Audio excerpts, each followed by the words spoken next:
Hi everyone. This is Naomi Brickel from the Hudson Valley Special Education Parent Center at Westchester Institute for Human Development. And today we're going to speak a little bit about annual review. It's spring, and that means it's annual review season. Every year, every special education student has a meeting totally focused on him or her to develop their IEP, their individualized education program. So the IEP is the program of special education services and supports designed for the student in order to meet their needs related to the impact of his disability in the coming year.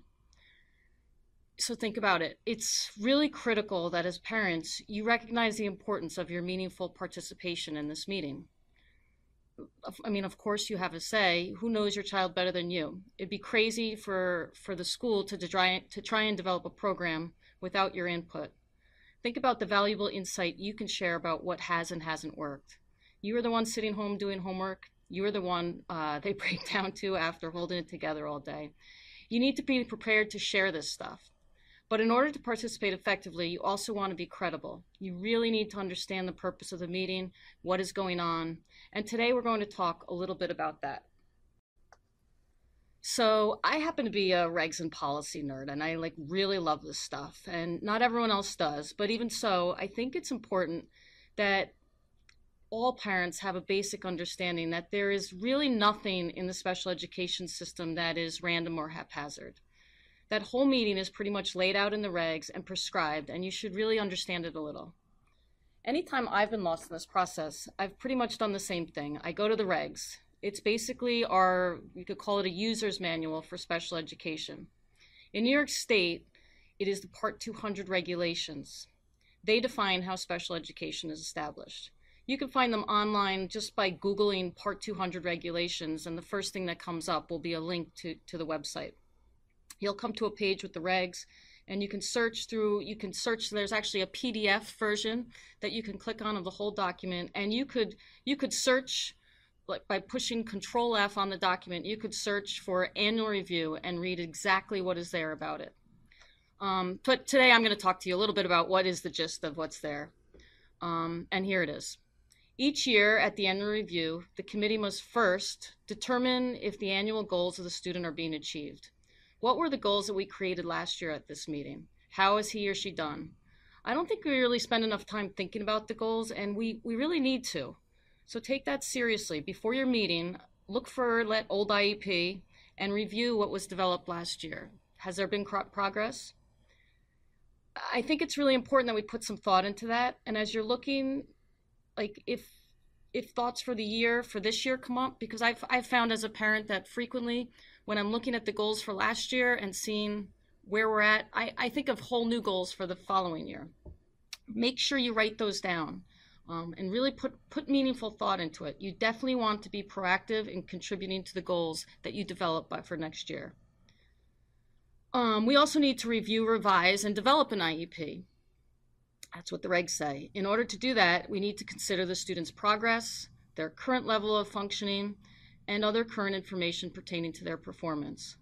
Basically, what it comes down to is we are looking at what is there, how he or she got there, how they did, and what we need to adjust moving forward.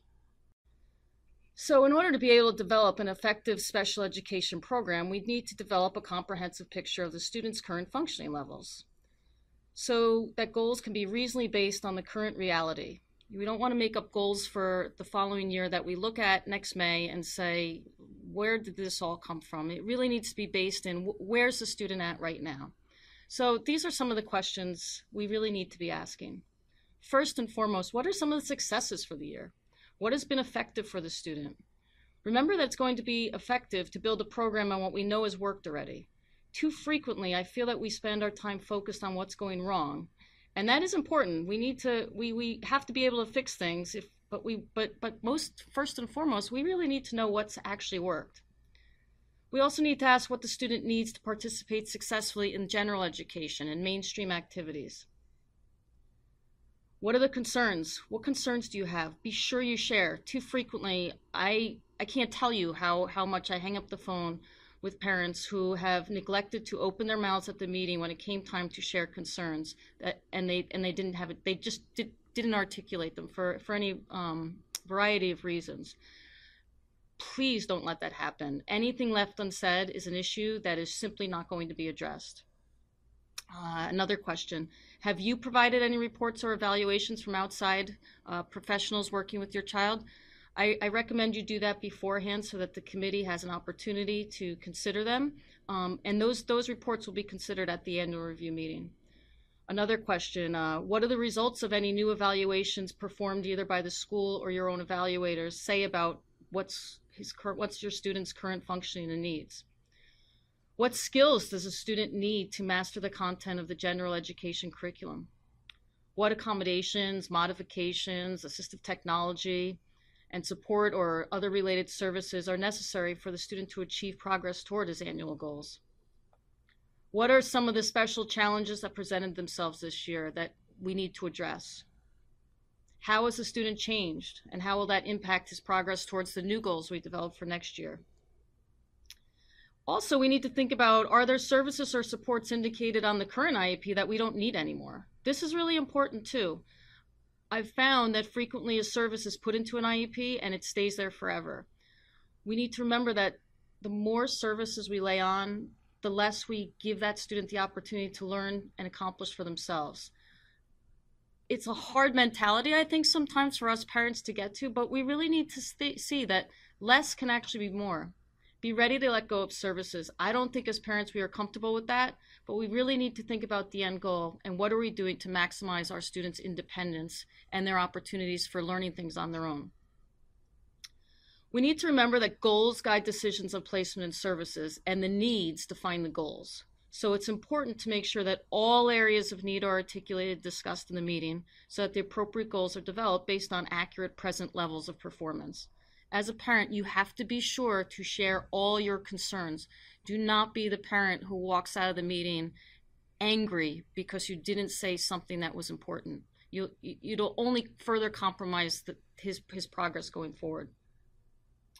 So remember too that each year is going to bring new standards and challenges. And for some students, each year represents a transition and a transitional challenge. And with new teachers and new classrooms, that can be an issue for a lot of students.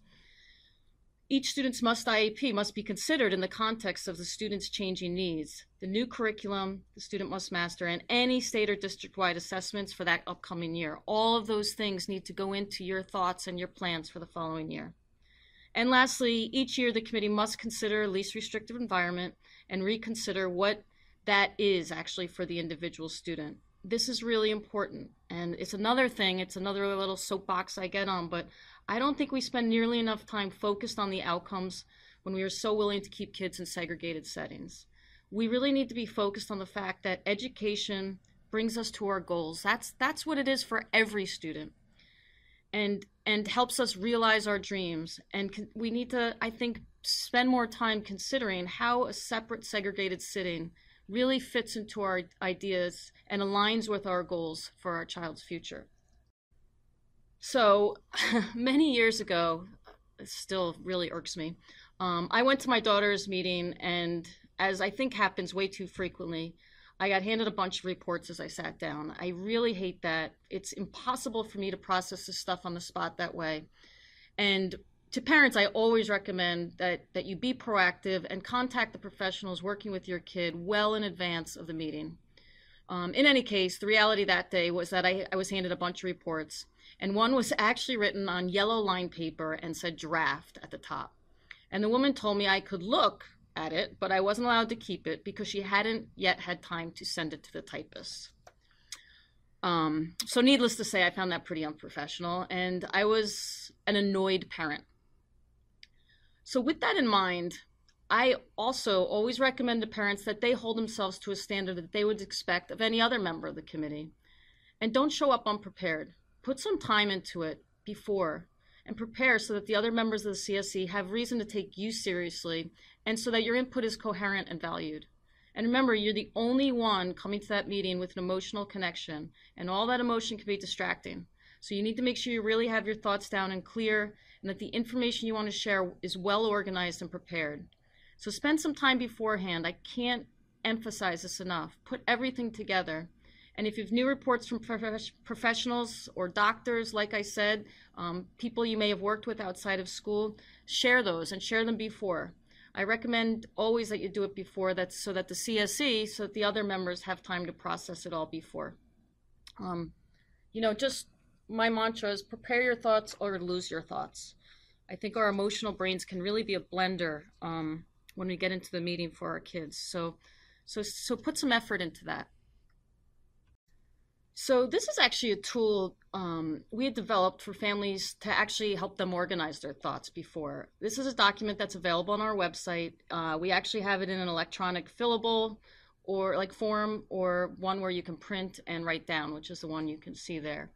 And it's designed to assist parents to share the type of information that the CSE needs to consider in order to develop the IEP. While you don't need to use this form per se, I do recommend highly that you take the time to create your own parent report. It is a great way to document your perspective. It's a great way to have everything down so that you don't have to depend upon your scattered emotion-laden thoughts in the meeting. And if you actually submit it, it becomes part of the record. So take the time to do it well. This form actually also has a section for student input, and I really feel that that's very important. Think about it. Who knows what's worked or what hasn't better than the student themselves? You'd be shocked at the insight a student can bring. I have sat in meetings with my own kids where their input has changed the entire recommendation, more than once actually, for both my children, and it's really powerful. So take that input, that student input, seriously. Well, that's it for today. We didn't want to burden you with too much information. We will have other short segments like this available to provide more insights about the CSE and annual review process. But this is our contact information. Please feel free to pick up the phone and call any of us or email us. Check out our website. The phone number where we can be reached is 914-493-7665. You can email me, Naomi, at nbrickel, NBRICKEL, @wihd.org. That's WIHD.org. And finally, our website is www.hvsepc.org. Thanks for taking the time today to tune in, and I hope you found it helpful.